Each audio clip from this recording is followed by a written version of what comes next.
ici Stéphanie Dionne de l'École branchée. Nous sommes au sommet du numérique en éducation. Et j'ai le bonheur d'avoir avec moi Pierre Florec, qui est enseignant en mathématiques du Collège Ronsard à Poitiers. Bravo! Voilà! Bien dit. Pierre, tu as porté cette thématique de comment favoriser l'interactivité ou l'interaction. C'est ça. Avec en classe, l'iPad en classe. Comment ça se passe pour toi? J'essaye vraiment de dynamiser mes cours avec cet outil numérique, ce qui va permettre d'échanger plus rapidement avec les élèves, de pouvoir différencier surtout. Quand tu veux dire échanger, là, tu veux dire... Échanger des données, échanger des devoirs, échanger des exercices, échanger des corrections, des petites capsules vidéo très rapidement pour différencier les élèves. Certains vont avoir besoin juste d'une petite explication. Ça va permettre d'aller voir ceux qui ont besoin de plus de temps et de passer du temps avec eux. C'est important de pouvoir différencier. Donc toi, ça te permet déjà d'avoir plus de rétroaction avec tes élèves, mais aussi de déjà pouvoir doser ton attention et ton enseignement de façon personnalisée avec tes élèves. Donc, des élèves qui vont très vite, qui comprennent très vite, ils vont avoir besoin d'une correction que je vais leur envoyer tout de suite. Je peux avoir un feedback, ils peuvent m'envoyer aussi ce qu'ils ont fait, leur mettre une petite annotation sur mon iPad pour pouvoir leur dire oui c'est bien ou il y a des choses à améliorer. Et pendant ce temps, je peux travailler avec un petit groupe qui sont plus en difficulté et passer, d'approfondir avec eux et voir le petit déclic, parce que souvent en maths, c'est ce manque de confiance et ce petit déclic qui manque pour passer à l'étape supérieure et puis pour pouvoir justement avancer. Avancer, puis comment tu favorises justement ce déclic de confiance-là? Mais des choses toutes bêtes, par exemple pour l'évaluation. Pour l'évaluation, on a toujours ce problème d'évaluer l'élève à un moment donné. Donc l'élève, mardi à 14h, vous avez évaluation de mathématiques pour tout le monde. Et il y a des élèves qui ne sont pas encore prêts.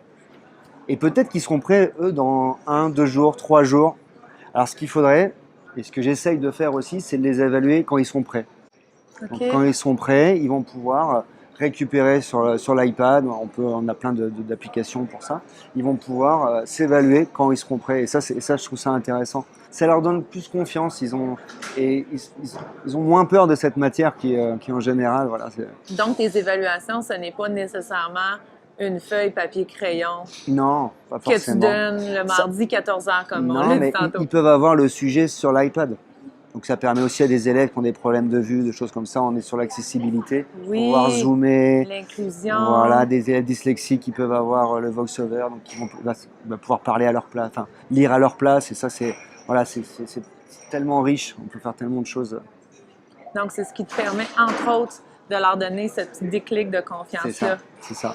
Et toi, tu réalises des projets parce que, comme on l'a dit, tu es à Poitiers et aujourd'hui, tu es au Québec. C'est ça. Et tu réalises, toi, déjà des projets en collaboration avec une enseignante au Québec. Exactement. Parle-moi de cette collaboration-là. Alors, j'ai fait une demande sur Twitter, sur des collègues qui seraient intéressés pour faire un échange avec mon établissement.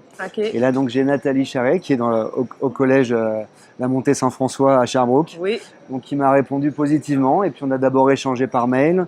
On a ensuite fait des visioconférences par Skype. On a pu donc échanger. Donc, c'était très, très riche. Et on a pu mettre en place donc des projets d'échange avec une classe. Voilà. Puis quel genre de projet c'est en mathématiques? Donc là, nous, on a commencé par des petits quiz mathématiques, des petits défis mathématiques que pouvaient se lancer les classes entre elles. Et là, on est en train de mettre en place pour fin juin un projet où ils vont construire une propriété par deux. Donc, on va essayer de les faire collaborer en binôme. Et ils vont présenter les deux classes en direct, les différents propriétés. Donc, un élève au Québec avec un élève de Poitiers qui vont réaliser ces défis. Ils sont déjà écrit des lettres. Ils sont déjà aussi écrits des lettres pour correspondre un petit peu. Des lettres papier ou des courriels? Non, des lettres d'abord papier qu'ils ont recopiées en numérique et ils ont pu échanger. On a mis ça sur un drive et on peut échanger comme ça les documents facilement. Ok, fabuleux. Et donc le but c'est que l'année prochaine le projet soit sur l'année entière, c'est-à-dire qu'on a un projet un peu plus grand et que ça prenne toute l'année plutôt que d'avoir plein de petits projets. Donc on ne sait pas encore quoi, mais on va trouver. On va trouver. Quel est selon toi l'avenir des mathématiques pour bien répondre aux besoins des jeunes? Mais encore une fois, je crois qu'il faut leur redonner goût à cette matière. Donc il faut trouver des choses un peu plus ludiques, mais également ne pas perdre de vue tous ces problèmes un peu plus complexes où il va falloir qu'ils s'investissent dedans et aller chercher justement leur propre connaissance. C'est pas que leur donner les savoirs pour pouvoir, pour qu'ils puissent travailler avec, mais c'est voir à partir d'un problème, je vais avoir besoin de quoi. Donc si j'ai besoin de ça, je vais aller rechercher tel savoir et les pousser à construire un petit peu vraiment leur savoir. Et là ils vont reprendre goût à la matière, je pense. Merci beaucoup Avec d'avoir plaisir. partagé ce moment-là avec nous. C'est un plaisir d'être ici. Merci. Merci beaucoup.